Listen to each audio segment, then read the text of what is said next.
ఒక్కసారి కొమ్మూరి గోల్డ్ కి కాల్ చేయండి. తాకట్లో ఉన్న మీ బంగారాన్ని విడిపించి మార్కెట్ ప్రైస్ కి వాళ్ళు కొనుక్కుని మిగతా డబ్బులు మీకు ఇచ్చేస్తారు. మేకదాటు ఆనకట్ట కట్టడాన్ని అడ్డుకోవాలి. ముఖ్యంగా డెల్టా జిల్లాలను కరువు పీడిత జిల్లాలుగా ప్రకటించాలని కోరుతూ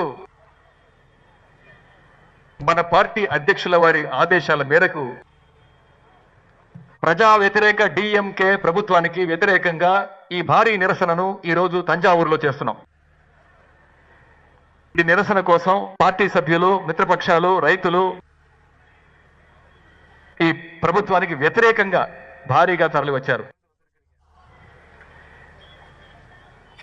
ఈ నిరసనను సమన్వయం చేసిన మన ప్రధాన కార్యదర్శి నెహ్రూ గారికి, జిల్లా కార్యదర్శి అన్న దురై చంద్రశేఖర్ గారికి మరియు అన్ని జిల్లాల పార్టీ కార్యదర్శులకు, పార్టీ రైతు విభాగం, వ్యవసాయ కార్మిక విభాగం నాయకులకు, కార్యకర్తలకు, పార్టీ శ్రేణులందరికీ, సోదరులందరికీ ముందుగా నా కృతజ్ఞతలు తెలియజేస్తున్నాను. నేడు ఆడి 18 సాధారణంగా ఆడి పెరుక్కులో నదులు నిండుగా ప్రవహిస్తాయి.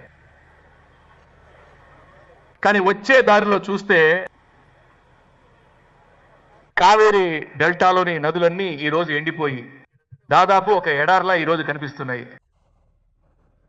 ఇది మన ద్రవిడ మున్నేట్ర కజగం. మన నాయకుడు ముఖ్యమంత్రిగా ఉంటే ఈ పరిస్థితి వచ్చేదా? మన నాయకుడు ఇలా జరగనిచ్చేవారా? నేడు కురువైని కాపాడలేకున్నాం. ఇక సంబా పంట ఏమవుతుందో అని రైతులు తలడిల్లిపోతున్నారు. ఇది ఏదో మామూలుగా జరిగిన విషయం కాదు.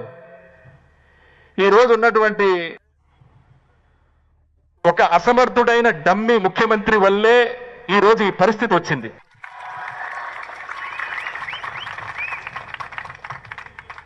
రెండు 2021 నుండి 2025 వరకు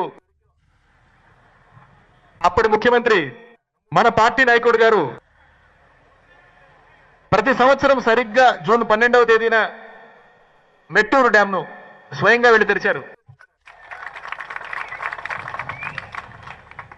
నిజానికి కొన్ని సంవత్సరాల్లో మన ముఖ్యమంత్రి గారు, మన పార్టీ నాయకుడు గారు అప్పుడు జూన్ 12 కంటే ముందే మెట్టూరు నుండి నీటిని విడుదల చేశారు. కానీ ఈ సంవత్సరం పరిస్థితి ఏంటి? జూన్ నెల అయిపోయింది, జూలై నెల అయిపోయింది, ఇప్పుడు ఆగస్టు నెలలో ఉన్నాం, ఇంకా నీళ్లు రాలేదు. కావేరీ బోర్డు తీర్పు ప్రకారం జూన్ నెలలో 9.9 టీఎంసీ నీళ్లు, జూలై నెలలో 32 టీఎంసీ నీళ్లు, అంటే మొత్తం 42 టీఎంసీ నీళ్లు మనకు రావాలి. కానీ నేడు ఒక్క చుక్క నీరు కూడా రాలేదు. కానీ దీని గురించి ఇక్కడున్న ముఖ్యమంత్రి నోరు విప్పి మాట్లాడుతున్నారా? మాట్లాడటం లేదు. ఆయనకున్న ఏకైక ఆందోళన ఏంటి? డిఎంకే మీద ఏ అబద్ధపు కేసు పెట్టాలి, ఏ ఫేక్ కేసు వేయాలి.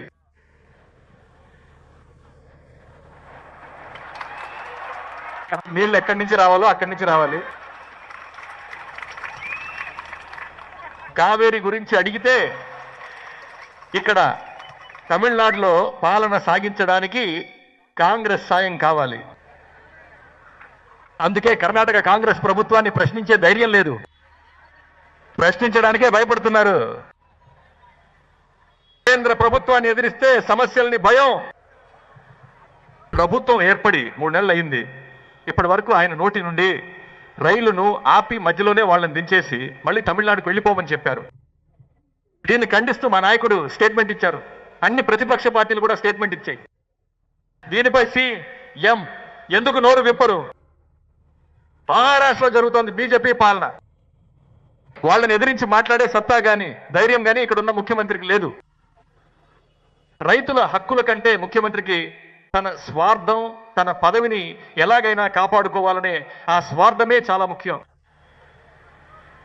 ఇప్పుడు రైతులందరూ కలిసి ప్రభుత్వ వ్యతిరేకి కాగానే 2 రోజులుగా ఒక డ్రామా ఆడుతున్నారు. కర్ణాటకకు వెళ్తున్నానని ఒక బిల్డప్ ఇచ్చారు. మేమందరం చెప్పాం, మా నాయకుడు చెప్పారు దయచేసి కర్ణాటక వెళ్ళకండి అని. ఇది పెద్ద చట్ట పోరాటం, ఎన్నో ఏళ్లుగా జరుగుతోంది, అర శతాబ్ద కాలంగా సాగుతున్న పోరాటం ఇది. కేవలం ఎంకే మాత్రమే కాదు, అన్ని ప్రతిపక్షాలు చెప్పాయి. వాళ్ళ కూటమి పార్టీలే కర్ణాటకకు వెళ్లాల్సిన అవసరం లేదని చెప్పాయి. ఆయన అవేమీ పట్టించుకోలేదు. కానీ కర్ణాటక ముఖ్యమంత్రి మాత్రం దయచేసి ఈ వైపు రావద్దు, మీకు ఒక్క చుక్క నీరు కూడా ఇవ్వలేమని చెప్పారు. కర్ణాటక ఏమలా చెప్పాకే ఆయన శాంతించారు.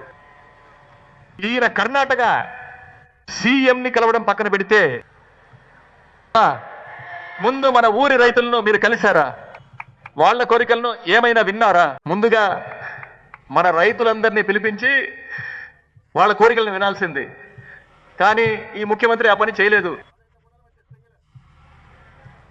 ప్రభుత్వమే మమ్మల్ని పిలవలేదు, వినలేదు.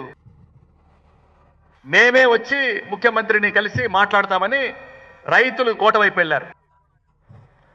కానీ ఆ రైతులను కూడా బలవంతంగా అరెస్ట్ చేసిన ఈ ప్రభుత్వం, గుర్రపు బేరాల ప్రభుత్వం, రైతుల మీద ఈ ముఖ్యమంత్రికి అంత కక్ష ఉంది. ముఖ్యమంత్రి ఇలా ఉంటే నీటి వనరుల శాఖకు ఒక మంత్రి ఉన్నారు. ఇలాంటి మంత్రిని మీరు ఎక్కడా చూసి ఉండరు. జర్నలిస్టులను చూస్తే చాలు ఆయన పరుగులు తీస్తారు, ఏ ప్రశ్నకు సమాధానం చెప్పరు. వ్యవసాయ శాఖ మంత్రి అని ఒక ఆయన ఉన్నారు. ఈరోజు ఆ వ్యవసాయ శాఖ మంత్రి ఏం చేస్తున్నారో తెలుసా? వ్యవసాయ బడ్జెట్ పట్టుకుని తిరుపతికి వెళ్ళి అక్కడ పూజలు చేయించుకుని వస్తున్నారు. ఇది ఈరోజు ఈ ప్రభుత్వ లక్షణం, ఇక్కడ ఉన్న మంత్రుల యొక్క అసలు లక్షణం. ఎలాంటి మంత్రులు ఇక్కడ ఉన్నారో చూడండి. దొంగ లాటరీ అమ్మే ఒక మంత్రి, దొంగ విసిడీలు అమ్మిన ఒక మంత్రి, బ్లాక్ లో టికెట్లు అమ్మే ఒక మంత్రి, చేతిలో కర్ర పట్టుకుని తిరుగుతూ ఉండే ఒక మంత్రి,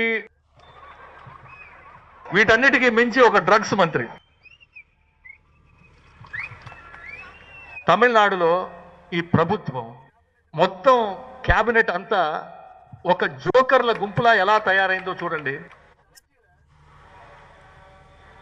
ముఖ్యమంత్రి రీల్స్ చేస్తున్నారు, మంత్రులు రీల్స్ చేస్తున్నారు, చివరికి ఎమ్మెల్యేలు స్కూళ్ళు, హాస్పిటళ్ళు, ఎందుకు బాత్రూమ్లు, టాయిలెట్లను కూడా వదలడం లేదు,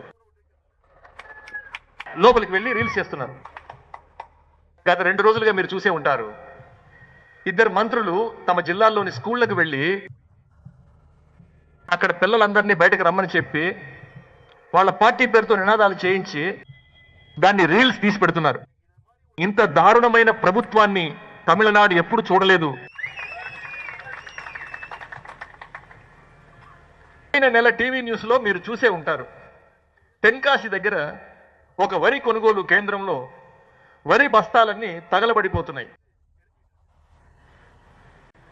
అక్కడికి వెళ్ళిన డిఎంకే అధికార పార్టీ జిల్లా సెక్రటరీ ఏం చేస్తున్నారో తెలుసా?